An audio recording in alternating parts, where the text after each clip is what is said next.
Welcome to This Day. It is Saturday and it is May 8th. All right, we don't have any meetings because it's Saturday, but on our show today, we have Congresswoman Katie Porter. And you know what? She's got some great information for us.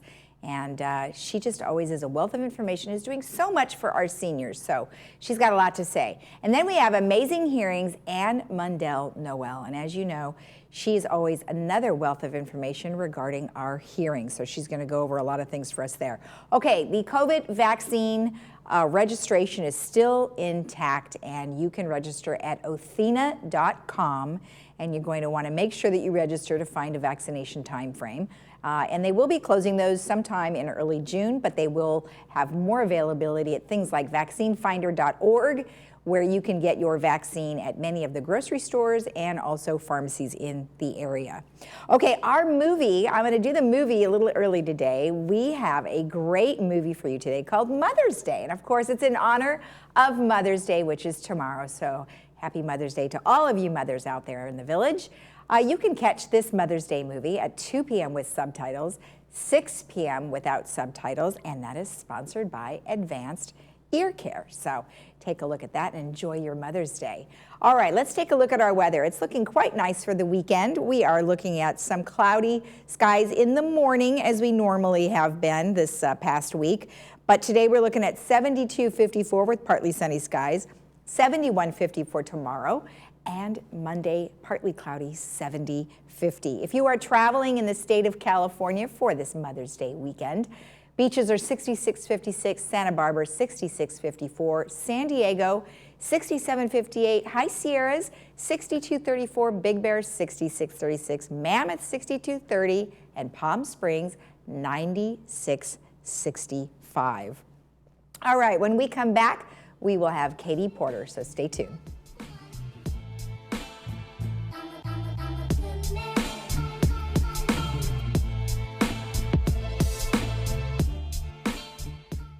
By staying home, the community of Orange County has made a difference. But doing so shouldn't mean putting your own health at risk. Hogue wants you to know that safe, quality care is available. Don't ignore or delay the medical attention you need. From routine checkups to revolutionary treatments, Hogue is here for you, just as we have been for almost 70 years. Like no other time before, your healthcare choices matter. Get the care you need from the name you trust.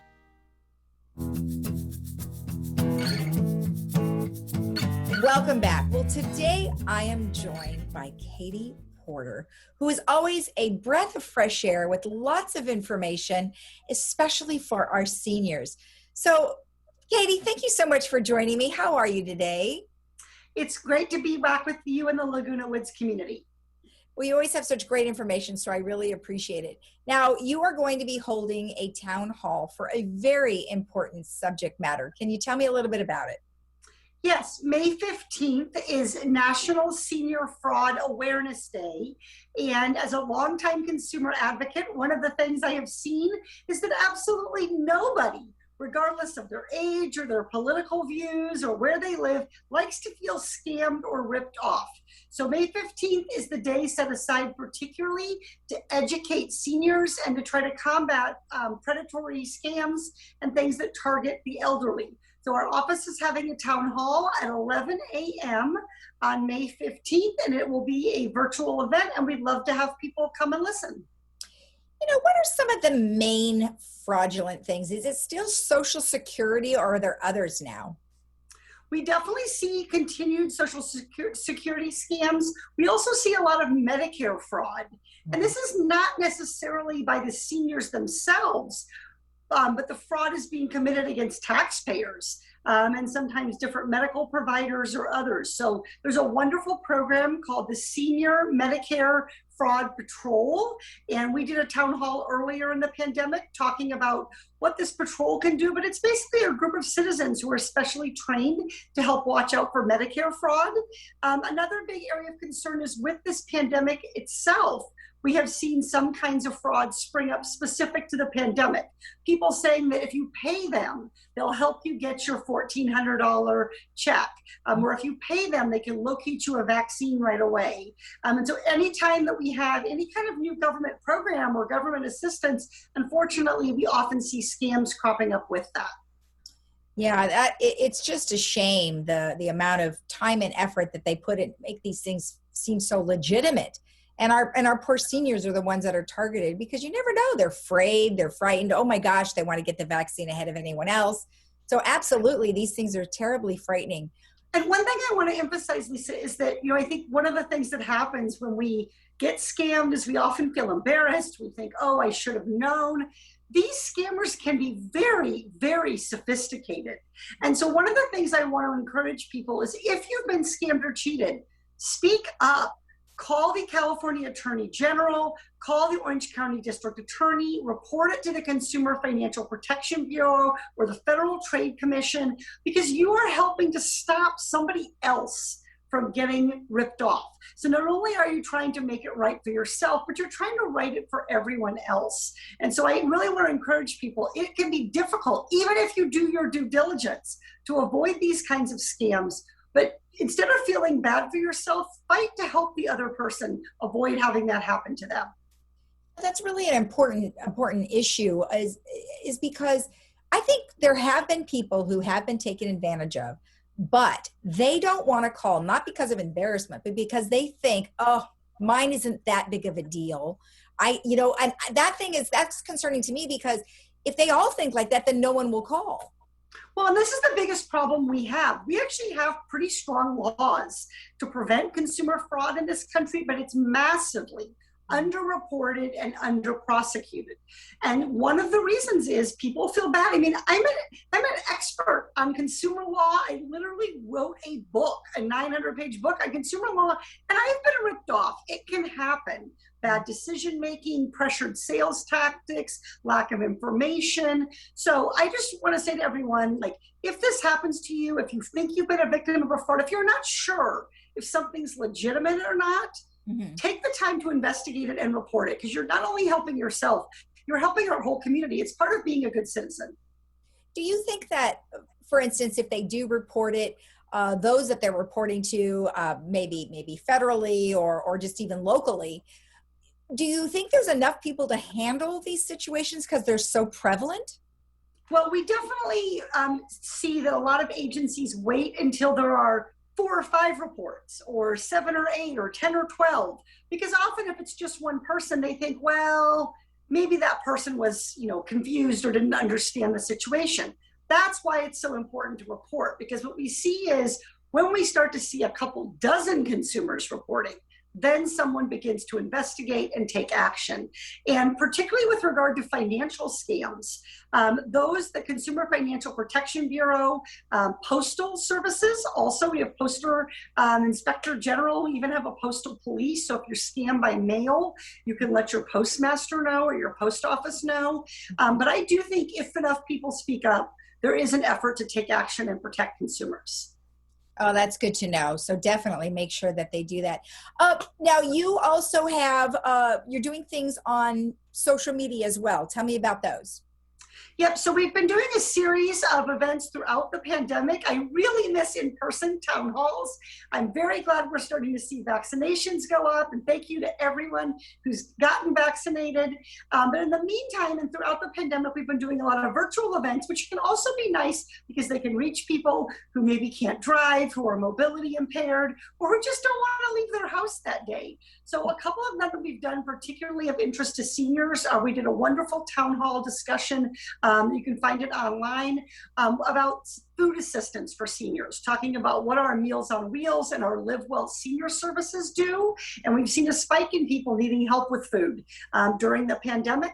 We also did one on Medicare senior fraud, I mentioned, and sometimes we have them on just general where people can ask me about what Congress is working on, what the White House is proposing, and tell me and educate me about problems they're seeing in our community. You can find out about all of our town halls, both watch ones that have occurred in the past and learn about ones that are coming up if you visit our website. It's Porter, porter.house.gov. And there is a town, if you go to the contact tab, underneath that, there's a thing for town halls. And we'll have a lot of them on there that you can watch. And that's where you can keep an eye out for future events or by subscribing to our newsletter. You know, it seems since we've started talking over the last, couple years, you really do care for our seniors and you're doing so much for them. Why seniors? Because seniors are an important part of our community. Just because you may not be working, you may be retired, you may be older, you may have a disability, doesn't mean you aren't part of the vibrancy of what makes Orange County a terrific place to live. And so I try to really think about, my job is not just to represent the people who voted for me, it's to represent everybody. And that means thinking about children, for example. So I also do a lot of specialized outreach and programming for children. And they're not even voters, but they're our future. And our seniors are there. They have lots of years of experience. They make so many important contributions through volunteering and others. And I learn so much from talking with them. So for me, the outreach we do and the special things we do for seniors, I try as much as I can to replicate that for every different kind of community, whether it's geographic or demographic. That is very, very nice of you, and they all really appreciate it. In fact, that's my job, Lisa, and I'm glad to have it, and I'm going to keep working hard at it. Well, and you have a lot of passion, which is really important because, you could just do your job, but you do your job with passion. I think that's awesome. And I think too often people feel like maybe the government doesn't really care. Or isn't really interested. And we really are proud of the way that we've tried to engage constituents and engage our community, but we also know that we have to keep doing it. And the pandemic presented challenges and we tried to meet those. But I really want to say how thankful I am that people write and call our office, that people attend our town halls, that they meet with me through advocacy groups they're part of, whether it's about the environment or it's about drug pricing. And one of the things I encourage everyone to do is to make sure that they're continuing to keep track of what's happening in Washington, because there are important decisions being made that will affect our community and Orange County. Exactly. And lastly, tell me a little bit about the Home Care for Seniors Act. This is the latest bill that I've introduced into Congress. It is called the Home Care for Seniors Act. And what I'm going to do is help people age with dignity and making their own choices. Right now, if you have money left at the end of your working years in a health savings account, you cannot use that money for home care. And that doesn't make any sense. Home care is part of health care. And so it's just changing where it's delivered rather than being in a facility. It's being done in your home, but we should let people use the money, their own money, that they set aside for health care to receive care in their home. Home care can be expensive, and during this pandemic, it's been a challenge. And so the Home Care for Seniors Act would make it clear that this is the taxpayers' dollars, it's their savings, it's their own money. They should be able to use it to spend to take care of themselves in their care setting, whether that's home or a care facility.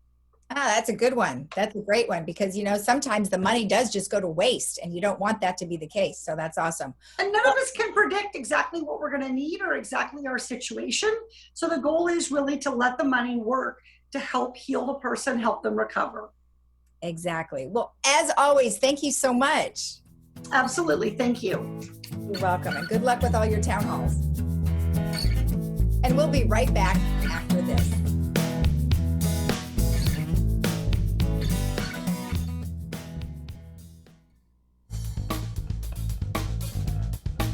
At Harvard Eye, we're so happy to be open again to see you for all of your medical and surgical eye care.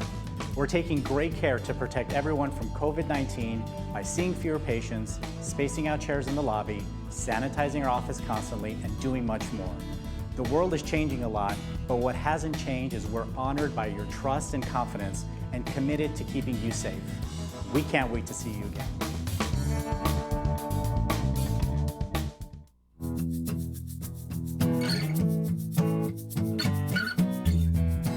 Welcome back. Well, today I have Ann Mundell Noel, who is here on behalf of Amazing Hearing.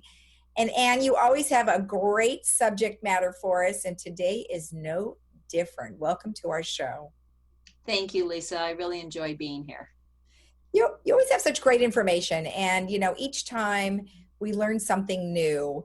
And I like the fact that today we're going to be able to bring in some additional subjects that might be a little touchy, because sometimes people, they don't want to listen and they just kind of do their own thing. And so I like the fact that we're going to focus on that. So obviously we're here about hearing, and May is, you say, Better Hearing Month.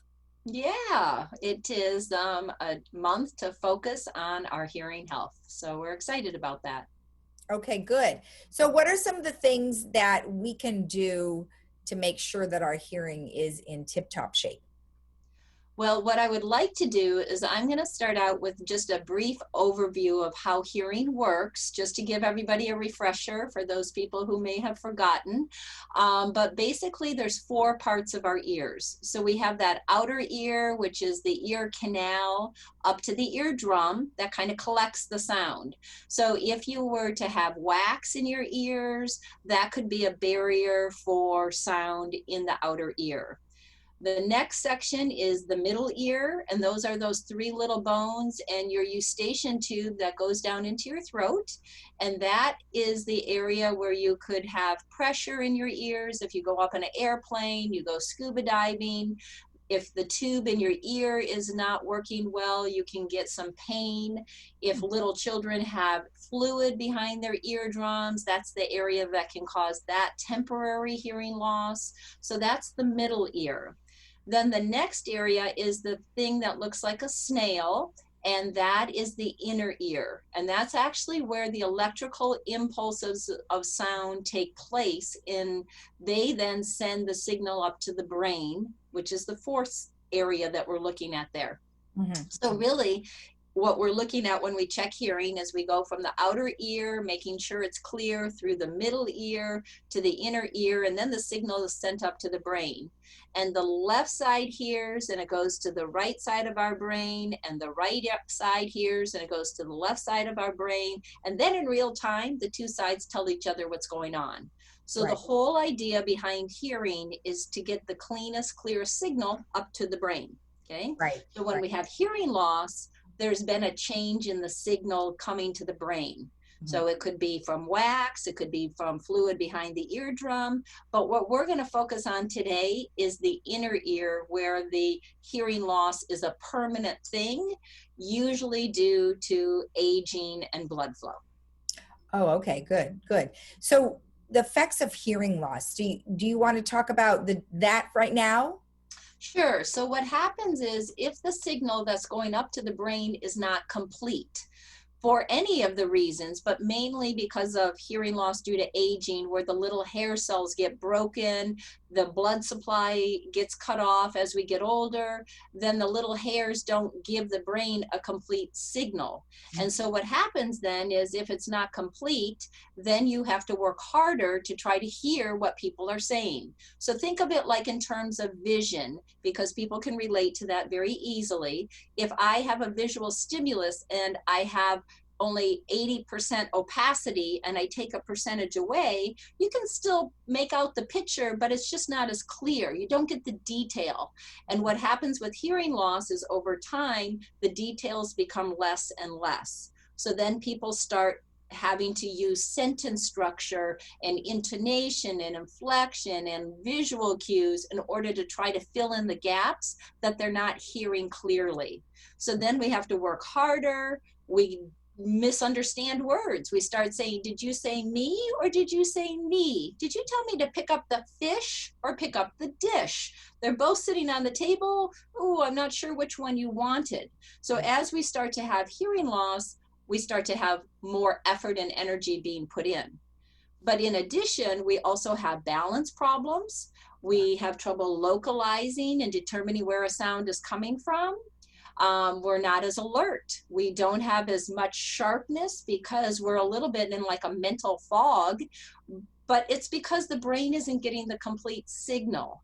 And then finally, that can all lead to kind of social isolation and depression, because if it's so much effort for me to have a conversation with you, Lisa, if I'm not understanding everything you're saying, I'm going to kind of sit back and withdraw. I might shake my head, I might smile, but I kind of mentally check out because it's too much effort. And if I give you the wrong answer, if you really wanted that fish and I brought you the dish, now you're going to start thinking, hey, maybe something's cognitively not right with her. When in fact, if we would just give the brain a complete signal, we would do and feel much better. Let's talk about injury to the inner ear. What are some things that cause inner ear injuries? So the main reason in the United States that we have hearing loss is due to aging. And it's called a term called presbycusis is the medical term. But basically it's because we do not have as good a blood flow when we are older. So the things that we can do are we can eat better, we can drink water, we can exercise, we can do all those things that we know are best for us because it brings more oxygenated blood to the ear. But other things that can cause it are strokes, heart attacks, diabetes, high blood pressure medication, because the high blood pressure medication thins out the blood and then it's not as oxygenated. So part of it is hereditary, right? We're just born with it. But the main thing that we can do for ourselves is to stay healthy and exercise. The things we really don't want to be told to do, but the things that are best for us. But that's good though, but you're talking about bringing oxygenated blood into the ear, which you wouldn't think would really be an issue, but the fact that you identified it, it definitely is something we need to be aware of. Now, some people say, they have hearing loss and they don't necessarily do anything about it. Who knows why? They just don't feel like it or whatever the case might be. Well, what are some of the reasons people don't do something about it? I would say the majority of people who in the past did not come in for hearing aids is they felt like, oh, those are for people who are old. Okay, I'm not that old yet. I don't need them yet. They may say that it's not that bad. I can get by. I don't need those. And I will address those in a minute, but a third thing might be the cost of hearing aids. They might say that hearing aids are too expensive. Medicare doesn't pay for them. And then finally, the biggest thing I'm gonna say though, is they don't realize that the benefit far outweighs all those things that I just said. So when we go back and look at it, it's not that the hearing aids that you're too old. Hearing loss can start at birth, like we said, but the bigger part is, again, the brain stimulation. We know through the Lancet studies, which is one of the biggest medical studies that we have respected information for, is that hearing loss and correcting it is the #1 thing that you can do to help prevent cognitive decline. So I'm going to repeat that. Improving your hearing, giving your brain a full stimulus is the #1 thing you can do to help prevent cognitive decline. Now, why do we say that? Well, again, I gave that example. The brain cannot remember what it doesn't hear. If you did not give the brain a full signal, it's having to guess at what is being said. It might guess incorrectly. And we call that cognitive load, meaning if I have to take all my time and effort to figure out the message, I don't have time to retain it and process it in enough time because you're already saying 2 or 3 more sentences and I didn't finish processing what you just gave me. Right. So that's it's a complicated process, but you certainly do help us understand, from a layman's perspective, because I guess I never really thought of how complicated it really is, but that's why we go to you. Well, yeah, and as an audiologist with May being Better Hearing Month, as an audiologist, it means that I have a minimum of 6 years of college experience. Now you have to be a doctor of audiology, which is 8 years of college experience just in hearing sciences, because we're recognizing that the ear is so crucial to cognitive memory and development, balance, alertness, and as we age, it is so fundamental and just good health. So that's really, I want to encourage people to take that step. They're talking about doing a national screening at the age of 60 or 65 for hearing loss, just like we do for babies when they're born. Now there's a national screening for babies when they're born for hearing loss, and trying to do it when we're in our 60s, because we want to really stay on top of it. I think that's good, because it seems like it's definitely needed, and the population is getting older. There's going to be a lot more of us over the next 20 years. And so, you know, the more we understand it, the better, that's for sure.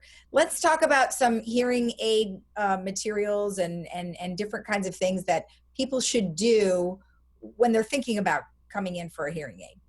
Sure. So when you're thinking about it, number one, get a referral from somebody who maybe has been very happy with their hearing aids. But the big thing you want to look at is recognizing that hearing aids is an art and science. It is not about buying a product. It's not something you're going to just take off the shelf and put on your ear and walk out the door.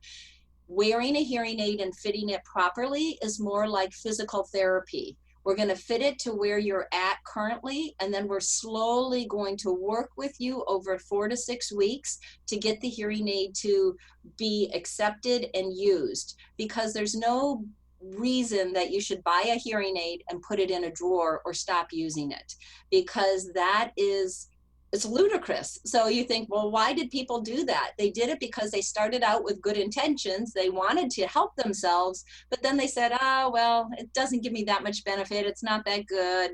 You know, I'm not going to wear it. I'm not going to bother with it. And I'm going to say, come in. Let us adjust it. There's so many things that can be done to make a hearing aid fit better, sound better, perform better. Even people who've worn hearing aids for years have come in, and we can adjust them. We have ways to measure it and actually show you on the screen what's happening in your hearing aid to give you a better performance. And that's the whole idea. You want to give your body the most correction that you can in a very easy and acceptable way. Do you have test drives? Can you sample hearing aids for a little while? You can. We can do a demo while you're here in the office, and you can actually listen to the hearing aids. You can take them out. We do have short-term demos that you can put on and wear, but all hearing aids by state and federal law have a 45-day trial period. So you get 45 days to try them out. And if at the end you decide, I don't like them, I don't want them, they're not for me, you can return them and all your money is refunded. So the biggest investment that you have is your time. And we will walk you through that. And if you're motivated to improve your health, improving your hearing is one of the best things that you can do for you and your family and your spouse. Excellent. All right. Well, good information. Thank you so much. Thank you for having me, and we look forward to talking to you soon. All right. Excellent. And we'll be right back after this.